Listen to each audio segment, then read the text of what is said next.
اهلا بيكم في حلقه جديده من في البلكونه. في البلكونه برنامج زي ما اتعودنا بنحكي عن تعاليم المسيح واللي قاله السيد المسيح، سواء في الموعظه على الجبل او في كل تعاليمه، وازاي التعاليم ديت صدمت المجتمع الاول، وازاي لا زالت تصدمنا الى هذا اليوم، وازاي نقدر نعيش التعليم ديت بصوره عمليه. مبسوطين النهارده يكون معانا وئام. ازيك يا وئام؟ ازيك يا مايكل؟ انا كمان مبسوط ان انا اكون موجود معاك. انت في كل مره بتبقى معانا بتنورنا وبتباركنا وننبسط بكل التعليم بتقولها لنا. شكرا يا مايكل. النهارده عندنا موضوع سمعنا عنه كتير واتكلمنا عنه كتير، فالحقيقه الصراع يتقال فيه ايه؟ ده حقيقي. ايه موضوعنا النهارده؟ موضوع الصلاة.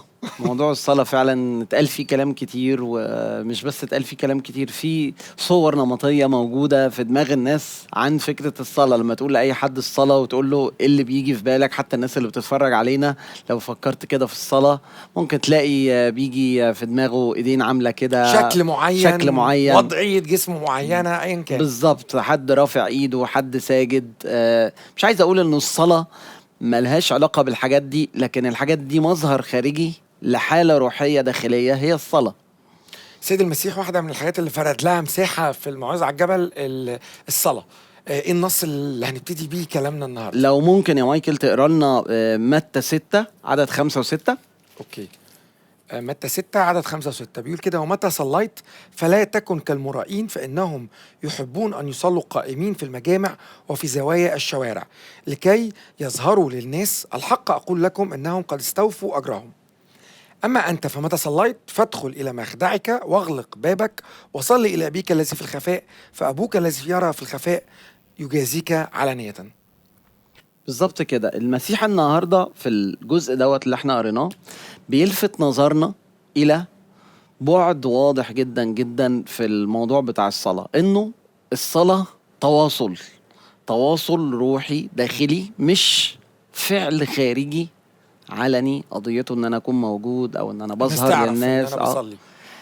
علشان كده هو بيقول ايه: اما انت فمتى صليت ادخل الى مخدعك واغلق بابك وصلي الى ابيك الذي في الخفاء. فالصلاة نقدر نقول عليها صلة، نقدر نقول عليها تواصل. ده التعريف الاولاني للصلاة، تواصل في ارسال واستقبال. انا ببعت رسائل لربنا، بكلمه بمحتوى معين وبسمعه هو كمان بيكلمني. ده وارد جدا جدا جدا.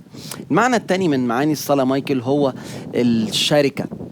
وهنا كلمة الشركة فيها بعد عايز الناس تفهموا ان هو بعد حميم شوية. احنا مش بنصلي لإله بعيد متعالي ما نقدرش نتكلم معاه او نخاف ان احنا نقترب منه. لا، احنا بنصلي لأبونا. عشان كده السيد المسيح لما اتكلم عن الصلاة والتلاميذ قالوا له علمنا ان نصلي، رد وقال لهم ايه: أبانا الذي في السماوات.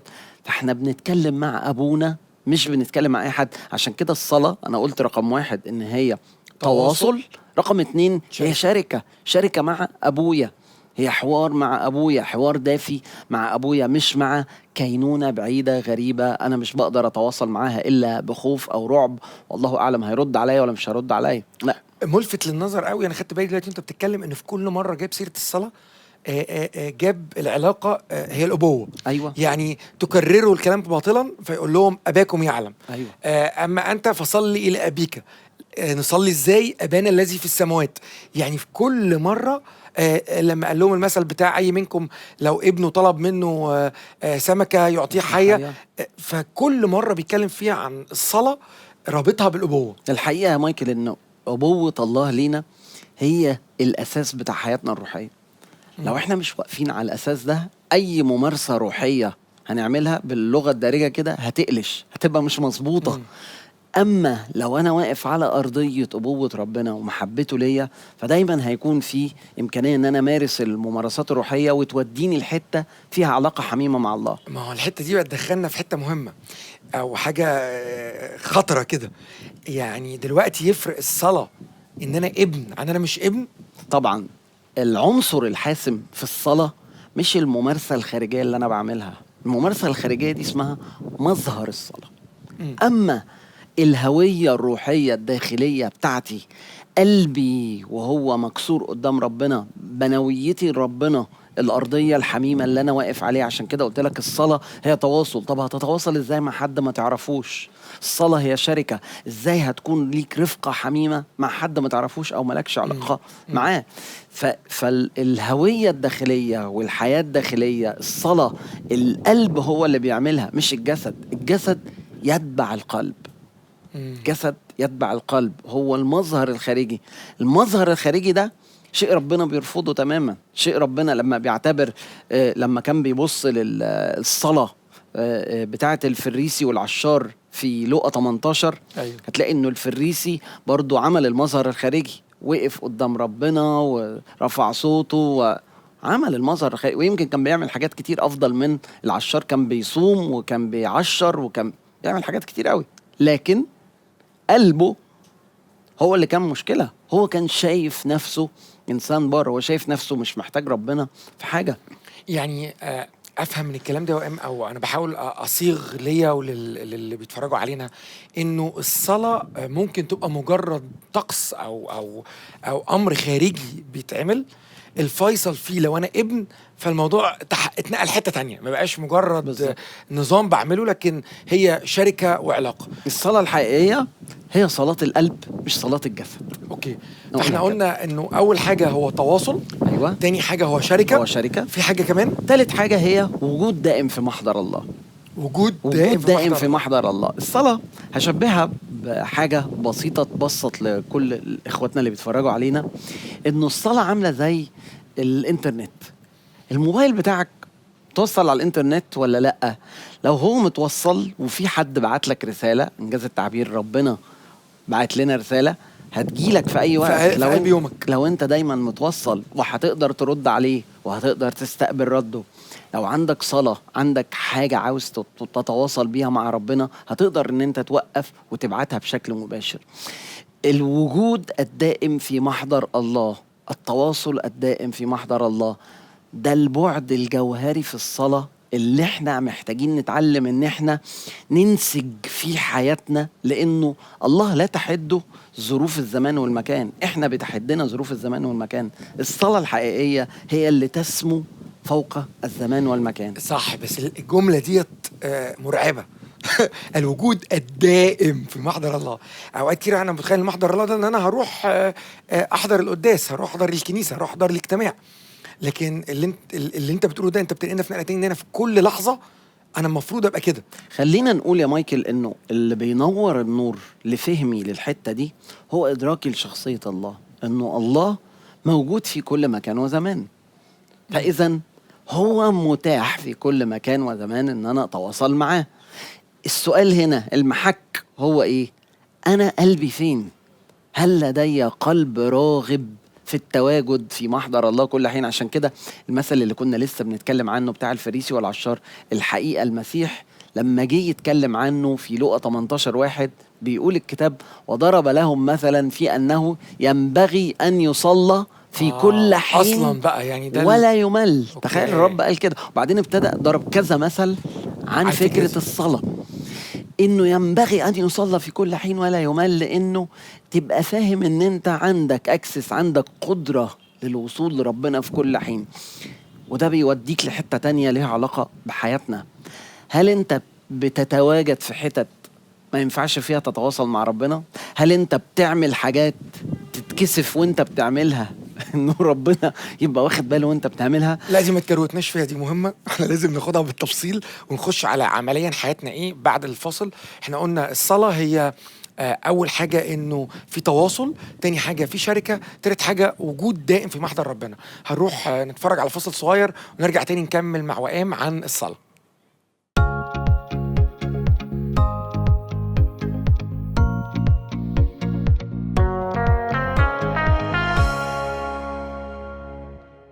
هو فعلا السما ليها أوقات بتفتح فيها. لو الله بيفتح السما في أوقات محددة أكيد هيكون عنده سبب لكده. هل ممكن يكون مشغول؟ أو عنده أكوان تانية بيشوف احتياجها؟ تخيلوا معايا إن في راجل غني جدا وراه 1000 حاجة ومشغوليات كتير جدا، وبيجي في وقت معين يفتح باب الطلبات والمظالم للناس. ما يقدرش يعمل أكتر من كده، معذور، ما هو مشغول، الطلبات كتير ولازم ياخد وقت يريح فيه. كلنا كبشر بيجيلنا وقت ما نقدرش فيه نساعد حد، لكن لما نيجي نلجأ لله عمره ما هيبقى مشغول لأنه غير محدود. عمره ما هيحتاج يريح لأنه مش بيتعب أصلا. ما بتفرقش معاه كتر الطلبات لأنه قدير. الله هو كل الوقت، بنفس القدرة، بنفس القوة، بنفس الإرادة. مفيش سبب منطقي يخلي الله يسمعني في وقت وفي وقت تاني يقفل الباب. المسيحية تؤمن أن الله هو كل الوقت في كل الأماكن.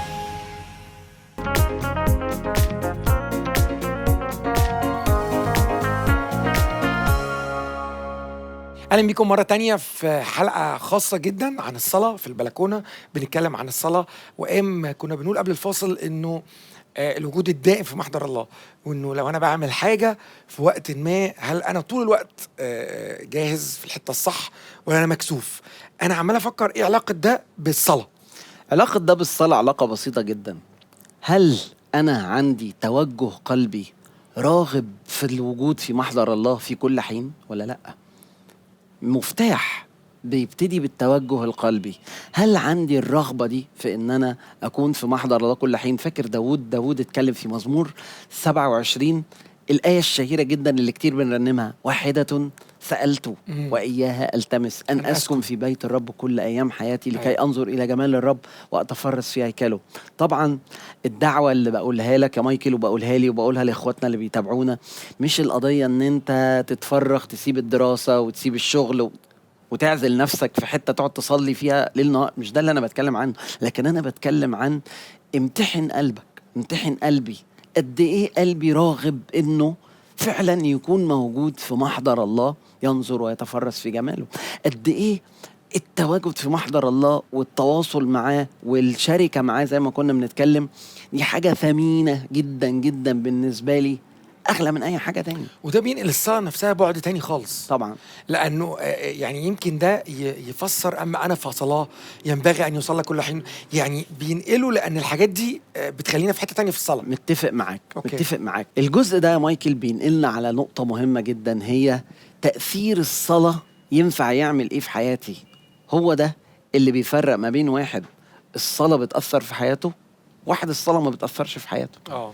في ناس بتصلي وبنشوفها بتصلي كتير قوي وبنكتشف انه في حياتها كأنه ما فيش اي نوع من انواع التأثير. الحقيقة لما بيبقى قلبي راغب في التواجد في محضر الله، لما بيبقى عندي شركة حميمة مع الله، لما بيبقى عندي تواصل دائم مع الله بالطريقة اللي اتكلمنا عنها، بيكون في نتائج، بيحصل نتيجه في حياتي، تغيير في حياتي. بالظبط. ايه بقى الحاجات ديت يا وائل اللي انت عايز تشوفها؟ اول حاجة الصلاة دي بتملاني بمعرفة وإدراك لطبيعة شخص الله. اوكي. ونحن جميعا، الكتاب بيقول كده: ناظرين مجد الرب وجه مكشوف. بنشوف ربنا بوجه مكشوف. في ناس طبعا بتنقل على طول على نتغير، بس انا قبل نتغير الى تلك الصورة انا عايز اقول لك ان انت بتشوف ربنا بوجه مكشوف. تستطيع ان، زي ما كان الكتاب بيتكلم عن موسى انه كان موسى يكلم الرب كما يكلم الانسان صاحبه، في عشرة حميمة مع ربنا. فانت عندما تتواجد في محضر ربنا، وأنا عندما أتواجد في محضر ربنا، إيه اللي بيحصل؟ عينيا بتتفتح على أمور جديدة في شخص الرب، في مين هو الرب. دي أول نتيجة. فأول حاجة بشوف ربنا حاجة مختلفة ببساطة. إدراك مختلف. أنا بأدرك إدراك مختلف. بالظبط كده، استنارة مختلفة. التأثير التاني اللي بيحصل هو إنه في تغيير بيحصل في حياتي. في تغيير بيبتدي يحصل في حياتي، ونحن جميعا ناظرين مجد الرب وجه مكشوف. ايه اللي بيحصل؟ نتغير الى تلك الصورة عينها. ليه؟ انا بشوف الصورة بتاعة هذا الاله العظيم القدوس الاب المحب الغافر المتسلط الى اخره، فبتغير الى تلك الصورة عينها. وهنا ده ليه تأثير روحي مرتبط بانه انا بشوفت ربنا، فببتدي اطلب ان انا اكون شبهه. دي دعوتنا، دي الحاجة الجوهرية في حياتنا، إن إحنا الذين سبق فعرفهم سبق فعينهم ليكونوا مشابهين صورة ابنه ليكون هو بكرا بين إخوة كثيرين. دي دعوتنا. فمسيرة التغيير مش تغيير وخلاص، مش تغيير في المطلق، لأ، لشكل صورة يسوع المسيح. طب ده ممكن يحصل إزاي؟ ده مش ممكن يحصل من غير الصلاة. والجزء اللي مذكور فيه كده في رمية 8 هتلاقي قبلها بعدة آيات بيقول لسنا نعلم ما نصلي من أجله، لكن الروح يشفع فينا، الروح يعين ضعفاتنا. احنا كلنا ضعفة. لما بنتسند على الروح القدس في الصلاة، ما ينفعش نصلي من غير إرشاد الروح القدس وقوة الروح القدس. لما بيعمل كده بيعمل إيه؟ بيعين الضعف، فنبتدي نمشي مشوار التغيير. يبقى الصلاة بتقربنا، بتورينا الله بصورة مختلفة، وصفات ربنا بنختبرها عن قرب. 2 بتغير فينا. بالظبط ايه كده. تاني؟ في حاجة تانية؟ الحاجة الثالثة، ودي حاجة كويسة وحاجة مهمة جدا جدا، هي انها بتغير الواقع اللي برانا، وممكن كمان مش بس الواقع بتاعنا، واقع حياة الناس اللي حوالينا.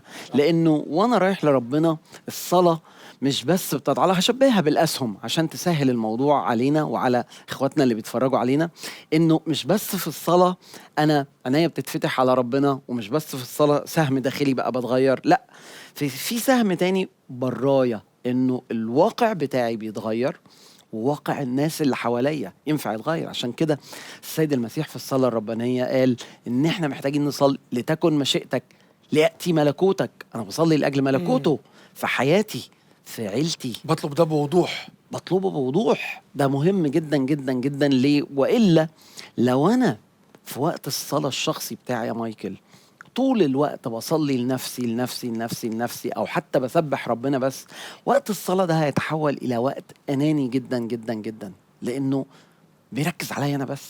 على الرغم ان احنا في الفصل الاولاني قلنا، في الجزء الاولاني من الحلقة قلنا انه علاقة شركة بين ابن واب، لكن انه مش بس بطلب ليا من ابويا، لكن بطلب من ابويا لاخواتي ولكل العالم اللي احنا عايشين فيه. بالظبط كده. نقدر نصيغها ببساطة شديدة جدا يا مايكل في انه احنا ندرك، نشوف ربنا، نتغير ونغير. دي دعوة الحياة. دعوة الحياة مع ربنا ان احنا مش بس نعرفه، نجعله معروفا، مش بس نشابهه، لكن نعكس مجده في الحتت اللي حوالينا، نعرفه ونجعله معروف. عشان كده واحدة من الحاجات اللي مهم أعملها في الصلاة هو الصلاة للمحيط بتاعي، سواء كان عيلتي، شغلي، كليتي، دراستي، خدمتي، الملكوت اللي برايا مش بس الملكوت اللي جوايا. يعني كلام غني جدا، نفسي نقعد نتكلم كتير بس عندنا وقت حلقة، لكن هنكمل تاني في بعد الفصل اللي جاي عن أمور عملية عن الصلاة. ازاي نعمل اللي احنا بنقوله ده كله عمليا. طب أنا بحاول وبفشل، بدور على حاجات كتير قوي مش بقدر، فهنفكر عمليا ازاي نعمل كده.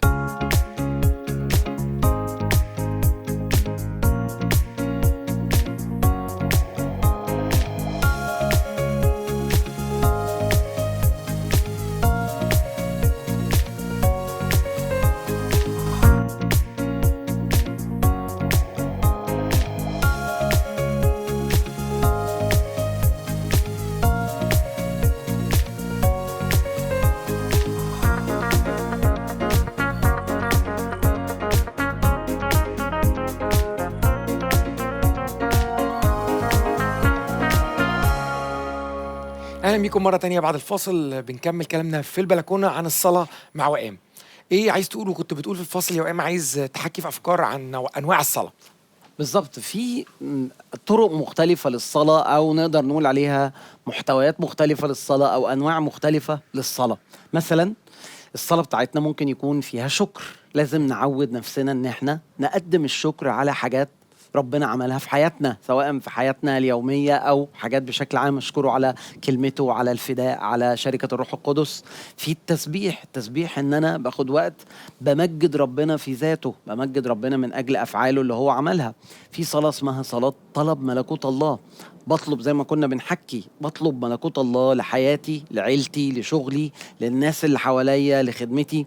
في صلاة اسمها صلاة مقاومة العدو. في بعض الأحيان ممكن نحس إنه في حرب روحية ضدنا، في بعض الأحيان ممكن نحس إنه إحنا محتاجين نطلب حماية خاصة من ربنا. صلي قاوم العدو عشان ربنا يوقف العدو. في صلاة تانية من أجل الطلبات المادية. كلنا عندنا احتياجات مادية، كويس قوي إن إحنا نتعود بانتظام إن إحنا نجيبها قدام ربنا. مش عيب. في ناس بتفتكر إنه عيب إن أنا أطلب من ربنا احتياجات. لا، الرب راعية فلا يعوزني شيء، والمسيح علمنا كده، خبزنا كفافنا أعطينا اليوم. يعني بنصلي، يعني بنطلب لأجل احتياجاتنا، بنسلمها بين إيدين ربنا. ممكن حد يقول لك إيه ده؟ طب ما أنا عندي مرتب، ما أنا عندي مش عارف إيه، ممكن أكون مش محتاج قوي ربنا. لأ، الأداة أو الوسيلة اللي ربنا بيوصل لك بيها تدبيراته دي قناة من قنوات كتير مختلفة. ممكن صح. القناة دي تتقفل، ممكن تتفتح قناة تانية. دايما الله هو مصدر تسديد الاحتياجات، بغض النظر عن هو بيستخدم ايه، هل بيستخدم الشغل، هل بيستخدم ناس حواليا. الله لازم دايما نفضل فاكرين ان هو مصدر كل يعني حاجة. الانواع دي كلها، ده احنا كل واحد عايزه حلقه، عشان كده كل حد بيسمعنا عايز يشجعكم. لو عندك سؤال على النوع منهم ابعت لنا واسال، قول انا عايز اكتر تفاصيل عن ديت. واحنا عاملين حلقه كل وقت لايف هنعملها على الصفحات اللي هنقول لكم عليها، تكونوا بتشاركونا باسئلتكم واستفساراتكم في الحلقه اللايف دي. عايز اخد نوع كمان، اتفضل. النوع الاخير المهم ان احنا نتكلم عنه قبل ما نعدي الحته بتاعت انواع الصلاه. احنا اتكلمنا عن الشكر، عن التسبيح، عن طلب تسديد الاحتياجات، عن مقاومه العدو. التشفع، التشفع معناه ان انا بقف قدام ربنا وبطلبه من اجل الحياه الروحيه لاشخاص اخرين. ممكن لاشخاص اخرين، ممكن لشعب، ممكن لبلد، ممكن لمدينه، ممكن لعيلتي، ممكن لناس مخدومين. تشفع بنشوفه في الكتاب المقدس في حتت كتير قوي، زي نحمية. في نحمية 1 وقف تشفع قدام ربنا. دانيال في دانيال 9 تشفع قدام ربنا. المسيح له المجد في يوحنا 17 للتلاميذ. تشفع من اجل التلاميذ ومن اجل ولأجلنا. الكنيسه ولاجلنا احنا كمان. فصلاه التشفع مهمه قوي انها تكون جزء من الممارسه المستمرة بتاعتنا للصلاة.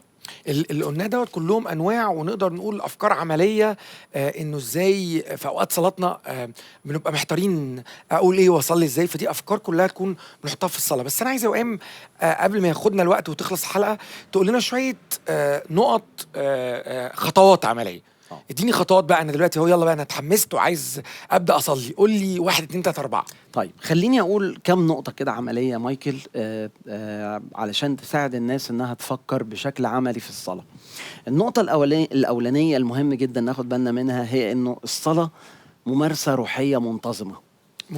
لازم امارسها بانتظام.